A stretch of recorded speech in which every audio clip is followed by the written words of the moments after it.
নমস্কাৰ মই মজিদ বন্ধুসকল পলকতে চাওকজি সন্ধিয়াৰ 7টা গুৰুত্বপূৰ্ণ খবৰ। প্ৰথমটো খবৰ, শুদ্ধ এনআৰচি নোহোৱালৈকে অসমৰ ভোটাৰ লিষ্টত বাংলাদেশীৰ নাম থাকিবই। অশুদ্ধ ভোটাৰ তালিকা মতে অসমত নিৰ্বাচন হৈ আহিছে। এই মন্তব্য সৌদ অসম ছাত্ৰ সন্থাৰ সভাপতি উৎপল শৰ্মাৰ। পৰৱৰ্তী খবৰ, ভাৰতলৈ ৰাছিয়াৰ ৰাষ্ট্ৰপতি ভ্লাদিমিৰ পুটিন অহাৰ পিছতে আমেৰিকাত হাহাকাৰ। পাকিস্তানক নিষিদ্ধ কৰিবলৈ ট্ৰাম্পক দাবী আমেৰিকাৰ 44গৰাকী সাংসদৰ।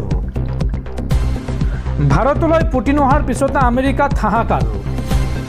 পাকিস্তানক নিষিদ্ধ কৰিবলৈ ট্ৰাম্পক দাবী আমেৰিকাৰ 44গৰাকী সাংসদৰ। ট্ৰাম্পলৈ পত্ৰ লিখি পাকিস্তানৰ প্ৰধানমন্ত্ৰী নৱাজ শ্বৰিফক নিষিদ্ধ কৰাৰ দাবী আমেৰিকাত। পাকিস্তানৰ সেনাপ্ৰধান আসিফ মুনিৰক নিষিদ্ধ কৰিবলৈ পত্ৰ আমেৰিকাৰ 44গৰাকী সাংসদৰ।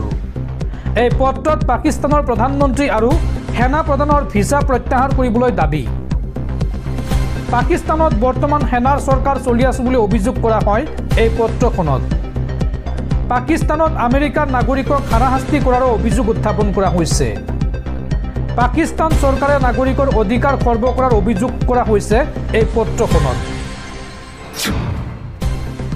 পৰৱৰ্তী খবৰ, দেশৰ কোটি কোটি লোকলৈ ভাল খবৰ। পুনৰ ৰিজাৰ্ভ বেংকে হ্ৰাস কৰিলে ৰেপো ৰেট। 5.25% হ্ৰাস কৰিলে ৰেপো ৰেট। পূৰ্বে এই ৰেপো ৰেট আছিল 5.50%। আৰু ৰিজাৰ্ভ বেংকে ৰেপো ৰেট হ্ৰাস কৰাৰ ফলত এতিয়া সস্তা হ'ব গৃহ আৰু গাড়ীৰ ঋণ।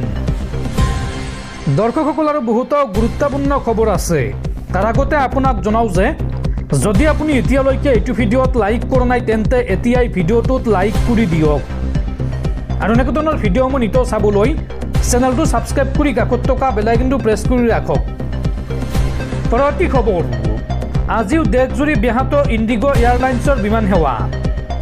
দেশজুৰি বাতিল কৰা হৈছে ইণ্ডিগো এয়াৰলাইন্সৰ 550খন বিমান। দিল্লী, মুম্বাই, আহমেদাবাদ, হায়দৰাবাদত বাতিল কৰা হৈছে 191খন বিমান। আৰু দেশৰ বিভিন্ন প্ৰান্তৰ লগতে আজিৰ দিনটোত গুৱাহাটীতো বাতিল কৰা হৈছে ইণ্ডিগো এয়াৰলাইন্সৰ বিমান। যাৰ পৰিপ্ৰেক্ষিতত যাত্ৰীসকলক এতিয়া ক্ষমা বিচাৰিলে ইণ্ডিগো এয়াৰলাইন্স কৰ্তৃপক্ষই। উল্লেখযোগ্য যে পৰ্যাপ্ত পৰিমাণৰ কেবিন ক্ৰু আৰু যান্ত্ৰিক বিজুতিৰ ফলত বা কাৰিকৰী বিজুতিৰ ফলত এই বৃহৎ সংখ্যক বিমান সেৱা বাতিল কৰিবলগীয়া হৈছে বা এই 500ৰো অধিক বিমান বাতিল কৰিছে ইণ্ডিগো এয়াৰলাইন্সে। পৰৱৰ্তী খবৰ, BTC-বাসীৰ বাবে আহি গ'ল ভাল খবৰ। BTCৰ প্ৰতিটো দৰিদ্ৰ পৰিয়ালে লাভ কৰিব চৰকাৰী পকী ঘৰ। 9 ডিচেম্বৰৰ পৰা প্ৰতিটো দৰিদ্ৰ পৰিয়ালে লাভ কৰিব চৰকাৰী পকী ঘৰ। আৰু 12 ডিচেম্বৰৰ পৰা আৰম্ভ হ'ব অৰুণোদয় আঁচনি। এই সন্দৰ্ভত বৃহৎ ঘোষণা BTC চিফ হাগ্ৰামা মহিলাৰীৰ। BTC-বাসীৰ বাবে আহি গ'ল ভাল খবৰ। BTCৰ প্ৰতিটো দৰিদ্ৰ পৰিয়ালে লাভ কৰিব চৰকাৰী পকী ঘৰ। কোনো পৰিয়াল কেঁচা ঘৰত থাকিব নালাগে।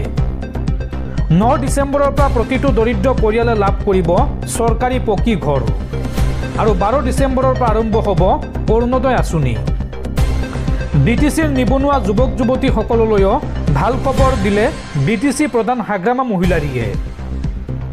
BTCত নতুনকৈ বহুত চাকৰি ওলাব। 50 কোটি টকা আত্মসহায়ক গোটৰ মহিলাসকলৰ বাবে ধাৰ্য কৰা হৈছে। এই মন্তব্য BTC প্ৰধান হাগ্ৰামা মহিলাৰীৰ। পৰৱৰ্তী খবৰ, এতিয়াৰ পৰা অসম আৰক্ষীৰ তদাৰকত থাকিব দিছপুৰৰ বিধায়ক আৱাস। পূৰ্বতে CRPFৰ তদাৰকত আছিল দিছপুৰৰ বিধায়ক আৱাস।